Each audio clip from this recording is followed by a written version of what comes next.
Bonjour à tous, bienvenue au sommaire de ce journal. La traditionnelle séance de présentation des vœux du Nouvel An des corps constitués au président de la République Alassane Ouattara, cérémonie en 7 étapes, convivialité, échange et partage ont marqué cette rencontre hier au palais présidentiel. Le 20e anniversaire de l'association professionnelle des sociétés de gestion et d'intermédiation de la zone UEMOA célébré récemment dans le district d'Abidjan. Et en marge des festivités, à noter plusieurs ateliers sur les problématiques liées au corps de métier spécifiques aux différents secteurs d'activité des participants. Enfin, l'organisation de la Coupe d'Afrique des Nations 2019 attribuée à l'Égypte, décision prise aujourd'hui par la Confédération africaine de football. C'était lors d'une réunion du comité exécutif à Dakar, au Sénégal. Merci de nous suivre. L'Égypte, pays hôte donc de la Coupe d'Afrique des Nations 2019. Cette annonce a été faite aujourd'hui par la Confédération africaine de football. L'Égypte a été élue par 10 contre une seule voix pour l'Afrique du Sud à l'issue d'une réunion du comité exécutif. En Côte d'Ivoire, le chef de l'État Alassane Ouattara a reçu hier au palais présidentiel les vœux du Nouvel An 2019 des corps constitués. Tout a commencé aux environs de 9 heures. En première ligne, la présentation des vœux des présidents d'institutions, du Premier ministre et des membres du gouvernement. On en parle avec Viviane Haïma. La Côte d'Ivoire, dans ses différentes composantes, a présenté ce lundi 7 janvier ses vœux de Nouvel An au président de la République, Alassane Ouattara. Dans la salle des pas perdus du palais présidentiel, le vice-président Daniel Kablan-Duncan a ouvert le cortège des vœux au président de la République, suivi par le président de l'Assemblée nationale, Soro Kibafouri Guillaume, le président du Sénat, Jano Aoussou Kouadio, puis le Premier ministre, chef du gouvernement, ministre du budget et du portefeuille de l'État, Amadou Gon Coulibaly.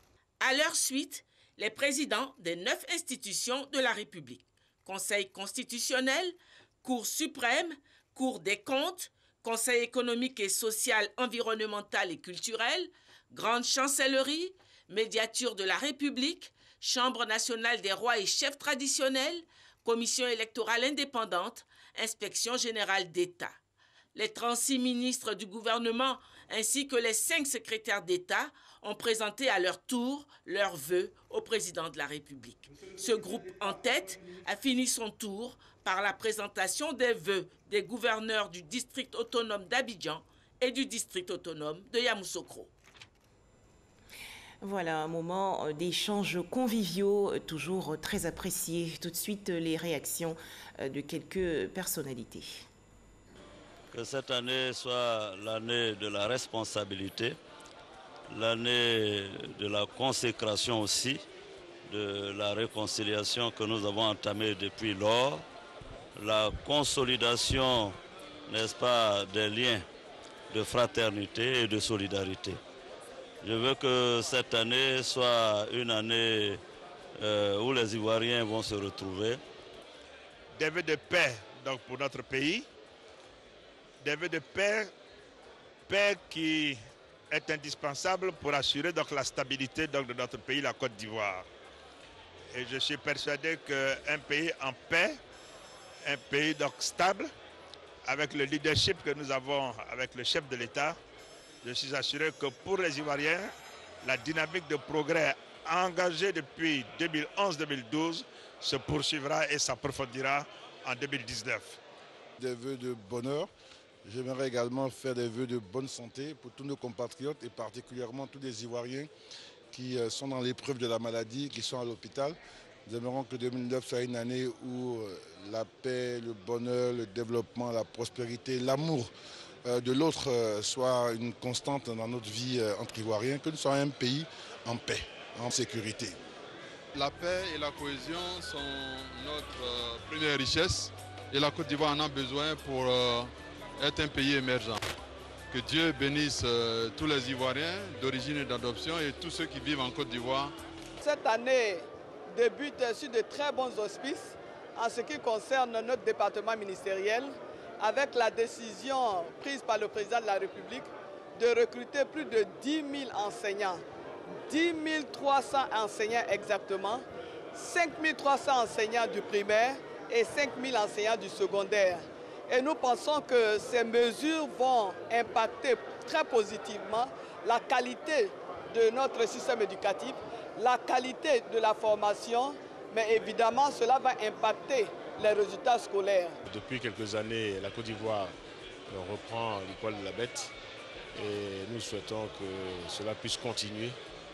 Quelles que soient les divergences que nous ayons entre nous, nous demeurons des frères et nous devons nous le rappeler. Cette nation a besoin d'être construite et le peuple de Côte d'Ivoire en a véritablement besoin et a soif de cette paix. Donc bonne année et surtout bonne santé à tous. Nous avons l'obligation de protéger la quiétude de nos parents, de nos populations, en tant qu'autorité, en tant qu'élus.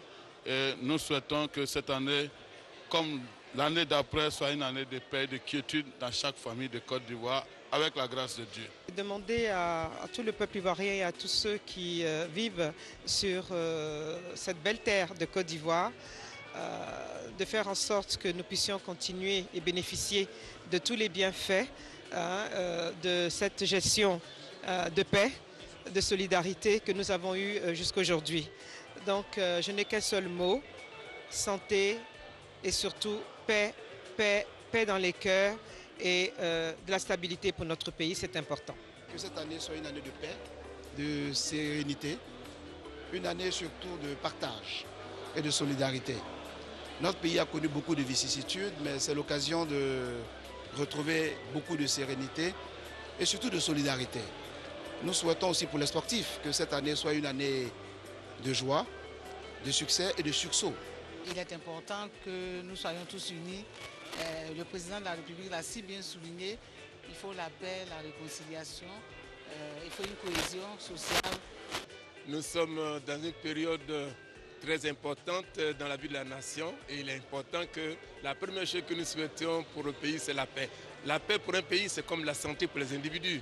Donc de la même manière que nous souhaitons les uns aux autres la santé, pour la Côte d'Ivoire, nous souhaitons la paix.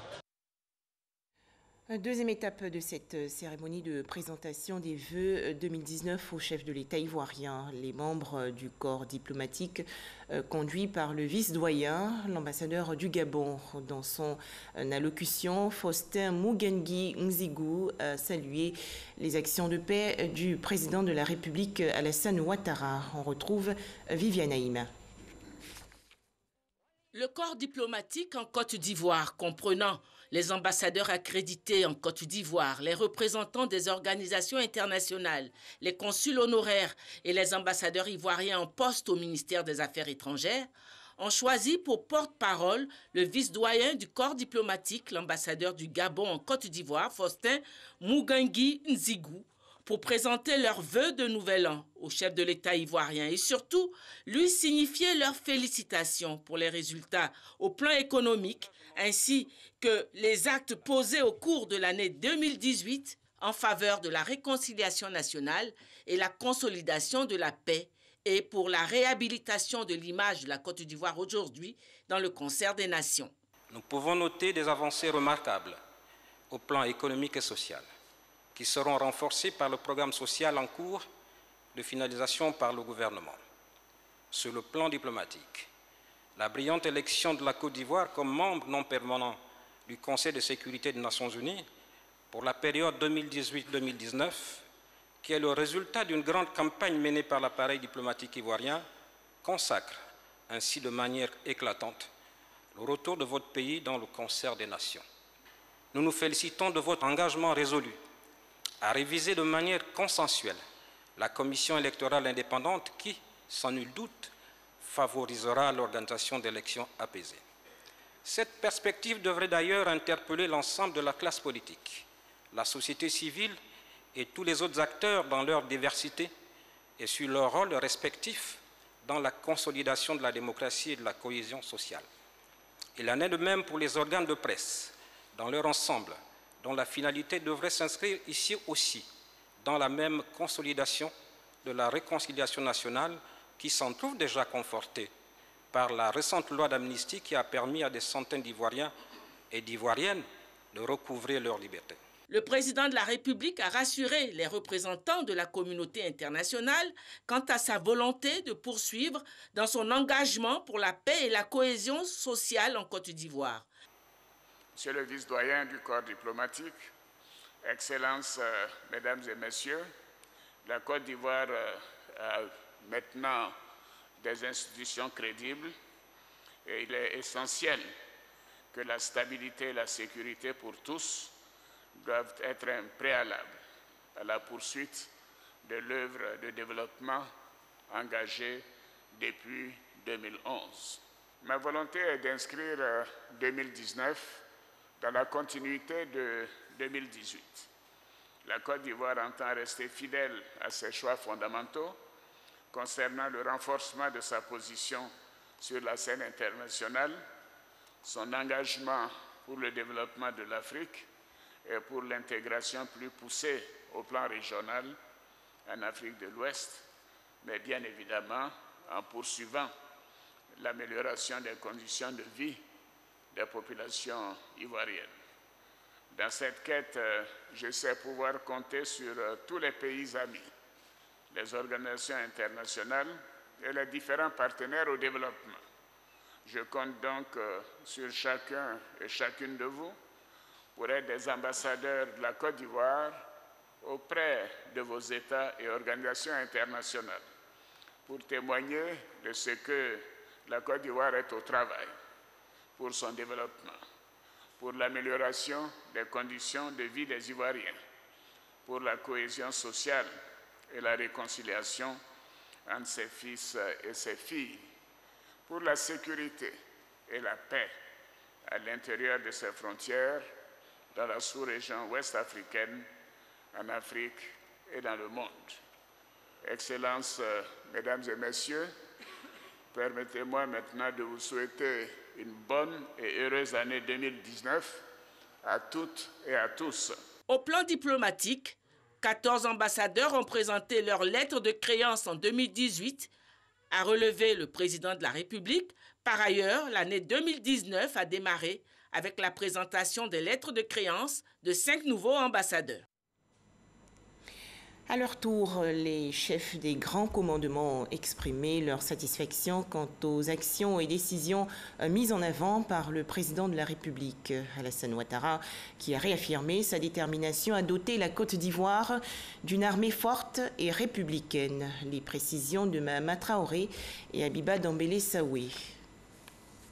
Les forces de défense et de sécurité sont montées en première ligne pour porter assistance aux populations victimes des inondations occasionnées par les pluies diluviennes. Ajoutez à cela les actions d'envergure visant à sécuriser les frontières terrestres et maritimes. Les opérations de lutte contre le grand banditisme, le phénomène des enfants en conflit avec la loi, l'orpaillage clandestin ou encore la fuite des produits agricoles vers les pays limitrophes. Et pour couronner le tout, ce mémorable défilé orchestré par les forces de défense et de sécurité le 7 août 2018. 38 ans qu'une telle parade des différents corps d'armée n'avait pas eu lieu à l'occasion de la fête nationale. Pour 2019, les grands commandements rassurent que cette dynamique visant à ressouder le lien armée-nation va se poursuivre. Excellence, Monsieur le Président de la République, chef suprême des armées, il est de nos devoirs, en tant que soldats, de garantir et d'assurer un climat de sécurité, de quiétude et de paix sur toute l'étendue du pays. De nous interdire tout acte pouvant perturber ou annihiler les efforts déployés par vous-même et le gouvernement pour le développement harmonieux de notre pays. Nous faisons le serment d'accomplir nos devoirs sans relâche et de vous soutenir dans vos actions afin de participer à l'atteinte de l'émergence par notre pays. Pour l'atteinte de tous ces objectifs, les forces de défense et de sécurité peuvent compter sur le soutien du chef suprême des armées, le président de la République Alassane Ouattara. Officiers généraux, officiers supérieurs, pour l'année 2019 et les années à venir, je vous engage au bon accomplissement de vos missions régaliennes. Pour ce faire, j'entends mettre l'accent sur les points suivants en matière de sécurité et de défense.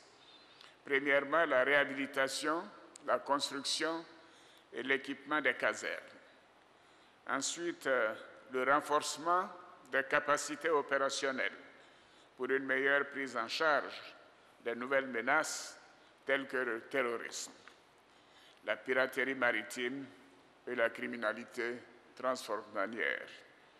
L'intensification de la lutte contre la fraude et l'occupation illégale des aires protégées.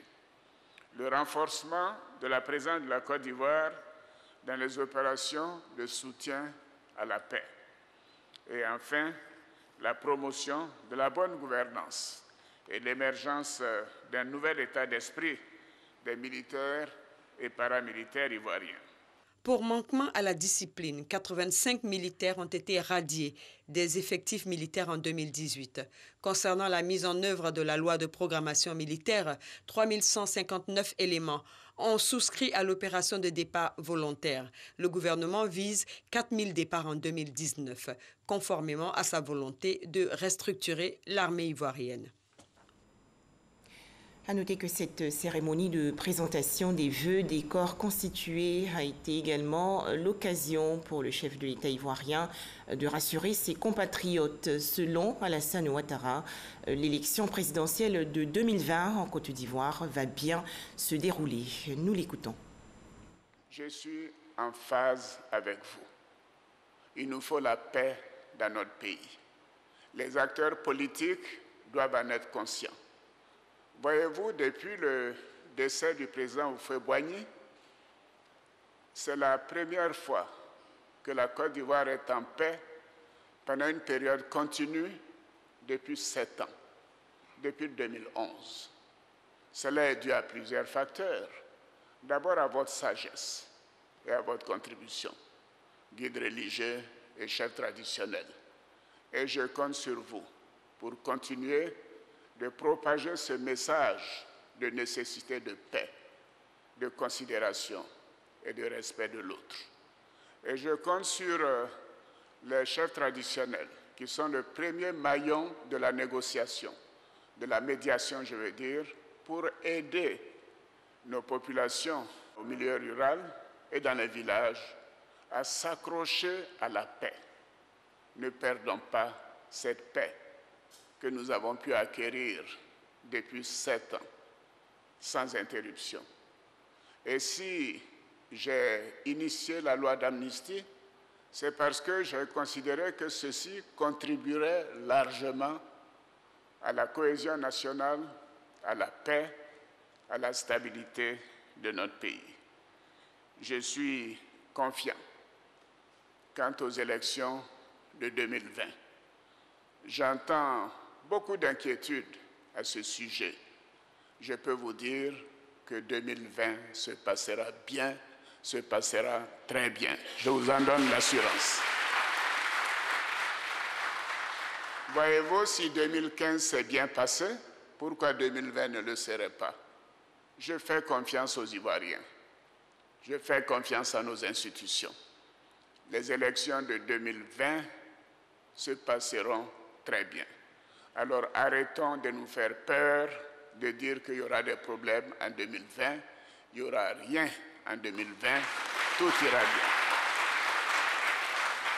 Majesté, honorables chefs traditionnels, éminents guides religieux, mesdames et messieurs, j'ai profité de votre présence pour lancer ce message qui n'est pas écrit à mes concitoyens, parce que c'est ce que je ressens du plus profond de moi-même. C'est un message qui vient du cœur, parce que je tiens à la stabilité de notre pays. Je tiens à la paix en Côte d'Ivoire. Et vous pouvez me faire confiance.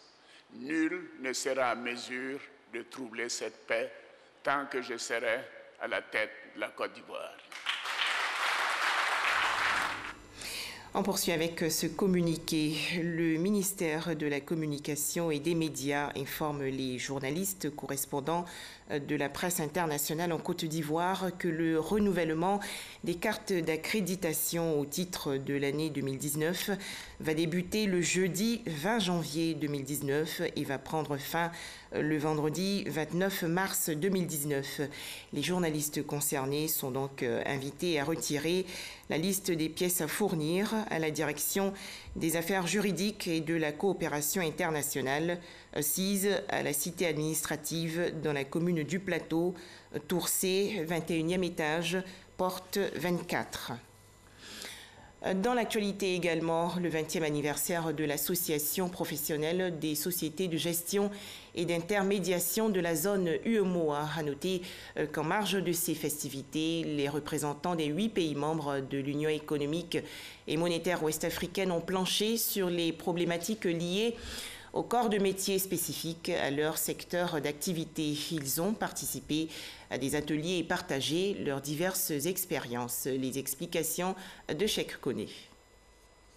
Renforcer le rôle des sociétés d'intermédiation boursière, SGI, de l'UEMOA, adapter les métiers afférents à cette activité face aux mutations dans l'activité boursière, ou encore sensibiliser les professionnels sur le respect strict de la réglementation, tels sont les thèmes qui ont sanctionné les ateliers thématiques organisés en marge de la célébration des 20 ans de l'Association professionnelle des sociétés de gestion et d'intermédiation de la zone UEMOA. Alors on a 20 ans, il faut marquer le coup.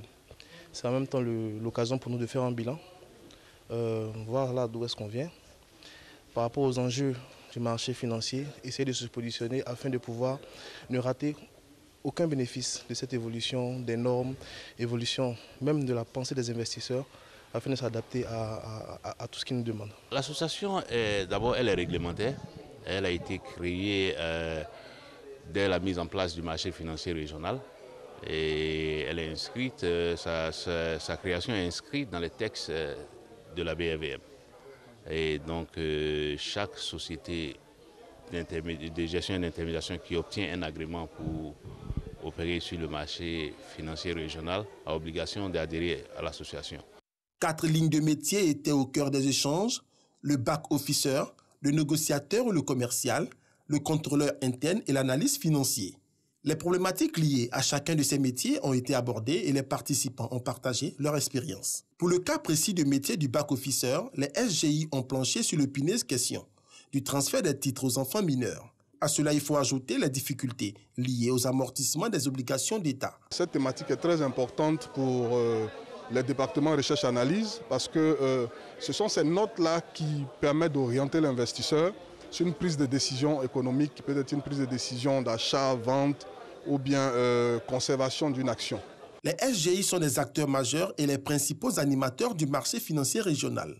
Elles bénéficient de l'exclusivité de la négociation des valeurs mobilières cotées à la Bourse régionale des valeurs mobilières, BRVM. En 20 ans d'activité, les SGI de la zone UEMOA ont mobilisé un peu plus de 8 500 milliards de francs CFA de ressources. Une vingtaine exercent dans l'espace économique ouest-africain. Jim Yong Kim ne sera plus à la tête de la Banque mondiale. Le président de cette institution financière internationale a en effet annoncé hier sa démission. Jim Yong Kim sera remplacé par intérim par la directrice générale de la Banque mondiale, Kristalina Georgieva. Cette organisation se propose de conduire avec le concours de toute la nation l'industrialisation du pays. Le mouvement citoyen pour la promotion de l'industrialisation de la Côte d'Ivoire, c'est son nom, a effectué récemment sa sortie officielle. On en parle avec Olivier Iriebi et Jean-Louis Gbangbo. Le MCI, Mouvement citoyen pour l'industrialisation de la Côte d'Ivoire, veut apporter sa contribution au projet d'industrialisation du pays. Pour faire de cette ambition une réalité, 4 chantiers essentiels à défricher par le mouvement: la formation du capital humain, l'urbanisation, la modernisation et la mécanisation de l'agriculture. Un programme d'industrialisation pour lequel le MCI propose un développement basé sur l'esprit collectif. Les missions citoyennes collectives, nationales, régionales et locales. Au plan national, on vous prie de vous rassembler comme un seul homme autour du PGC national. qui sera notre œuvre nationale commune. Au plan régional, le programme a ses versants locaux qui sont les cités des affaires. La réalisation de ce programme, selon les concepteurs du mouvement, va favoriser la réduction du chômage. Le nouveau temps de la méga-économie et de l'économie endogène pour l'industrialisation de la Côte d'Ivoire, c'est le thème autour duquel s'est tenue la conférence de lancement des activités du MCI. Le mouvement rassemble toutes les personnes privilégiant l'intérêt supérieur de la nation. Toujours en Côte d'Ivoire, les notions de civisme inculquées aux travailleurs dans les entreprises. Une cérémonie officielle de salut aux couleurs s'est tenue aujourd'hui dans les locaux de la Chambre de commerce et d'industrie de Côte d'Ivoire. Personnel et étudiants ont été exhortés au respect profond des symboles de la République. Les précisions de Walter Amadou Ouattara. Chambre de commerce et d'industrie de Côte d'Ivoire dans la commune du Plateau. Il est environ 8 heures. La cérémonie d'honneur au drapeau mobilise personnalités du secrétariat d'État chargé du service civique, celle de la présidence et le personnel de la Chambre de commerce et d'industrie ainsi que plusieurs autres invités. L'hymne national, entonné par l'harmonie du district d'Abidjan, accompagne la montée du drapeau. Selon les initiateurs, cette cérémonie d'honneur au drapeau vise à raffermir les liens qui unissent les citoyens à la nation ivoirienne. Le respect de la chose publique ou bien public, le dévouement pour sa nation, la solidarité nationale, le respect des symboles de la République, les principales valeurs éthiques dont le respect suscite chez le citoyen un sentiment de confiance. Le renforcement de cette confiance accroît la crédibilité du service public et réduit la méfiance et la fréquence de conflits d'intérêts entre les acteurs sociaux. Le secrétaire d'État chargé du service civique saisit l'occasion pour rappeler la bonne conduite de la communauté envers l'État, surtout la maîtrise des 5 symboles de la République. Ce sont l'hymne national, le drapeau, la devise nationale, les armoiries de la République, le portrait du chef de l'État. Je vous exhorte donc au civisme économique qui implique certes le civisme fiscal, mais également des activités à fort impact social et environnemental pour un développement durable. La remise du symbole de la République par le secrétaire d'État chargé du service civique au président de la Chambre de commerce et d'industrie de Côte d'Ivoire a mis un terme à cette cérémonie d'honneur au drapeau. Et pour terminer, l'actualité nationale, sachez que la région du Sud Comoé a été distinguée récemment. Elle a reçu l'Award de l'écologie. Ce prix, délivré par le réseau des experts africains pour les forêts, l'agriculture et le changement climatique, récompense ainsi les actions menées par le Conseil régional d'Aboisseau. Les précisions de Patricia Omouetia. Les Awards de l'écologie est un prix qui a été attribué à la faveur des Journées des forêts, de l'agriculture et du climat, organisées par le réseau des experts africains pour les forêts, l'eau, l'énergie et les changements climatiques, REFAC. Selon le président du REFAC, Marcel Yao, le choix porté sur la région du Sud Comoé s'explique par l'implication du président du conseil régional dans la lutte contre le changement climatique dans le Sud Comoé, où la biomasse est de plus en plus utilisée. Les foyers améliorés pour réduire la consommation de bois, tout comme la culture du cacao bio.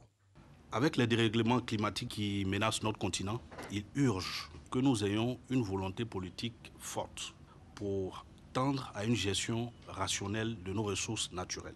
Pour le récipiendaire, cette distinction est aussi l'œuvre de tout le conseil régional du Sud Comoé. Aussi, a-t-il rappelé que pour faire la promotion de l'économie circulaire et l'économie verte, sa région bénéficie d'un fonds de 480 millions de francs CFA de l'Union européenne, dont une contribution de 185 millions de francs CFA du conseil régional. Il faut qu'il y ait un cacao, un chocolat label Sud Comoé dans la région où le cacao a été quand même introduit au début. Nous sommes effectivement engagés dans la lutte contre les changements climatiques et je voudrais donc vous remercier de nous avoir suivis dans toute cette démarche pour qu'aujourd'hui ça aboutisse à l'attribution d'un prix à la région du Sud Comoé, à l'équipe du Sud Comoé. Toujours selon Akaoulé, ce prix doit être institué car il est temps d'agir pour relever les nombreux défis qu'affronte le continent africain contre le réchauffement climatique.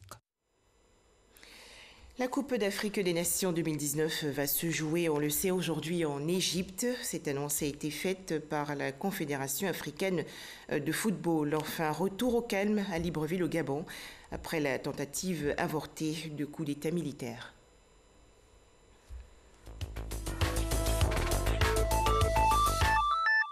C'est en Égypte que se tiendra la CAN 2019. C'est ce qu'ont décidé les dirigeants du football africain. Ils sont réunis à Dakar à l'occasion de l'attribution ce mardi soir des CAF Awards 2018, les trophées récompensant les meilleurs joueurs africains de l'année. La Confédération africaine de football a aussi décidé de procéder à un décalage de l'organisation de la CAN. Elle a attribué l'édition 2021 au Cameroun, 2023 à la Côte d'Ivoire et la CAN 2025 à la Guinée. Le calme est revenu au Gabon au lendemain d'un coup d'État militaire qui a échoué. Hormis l'Internet qui est pour le moment bloqué, tout va pour le mieux dans le pays d'Ali Bongo. Cette tentative de putsch condamnée unanimement par l'ONU, la France et l'Union africaine est quasi inédite au Gabon, petit pays d'Afrique centrale d'1,8 million d'habitants. C'est aujourd'hui que Madagascar connaîtra officiellement le nom de son président pour les 5 années à venir. Une cérémonie qui aura lieu dans un climat tendu. Le candidat Ravalomanane, annoncé perdant par les résultats provisoires de la CENI, n'a cessé d'affirmer depuis le second tour l'existence de fraudes massives. La Haute Cour constitutionnelle devra trancher et décider si oui ou non les preuves apportées par les candidats peuvent remettre en cause le scrutin. Voilà les précisions de Laurence Achot et Kolo Koulibaly. Je vous remercie de votre attention.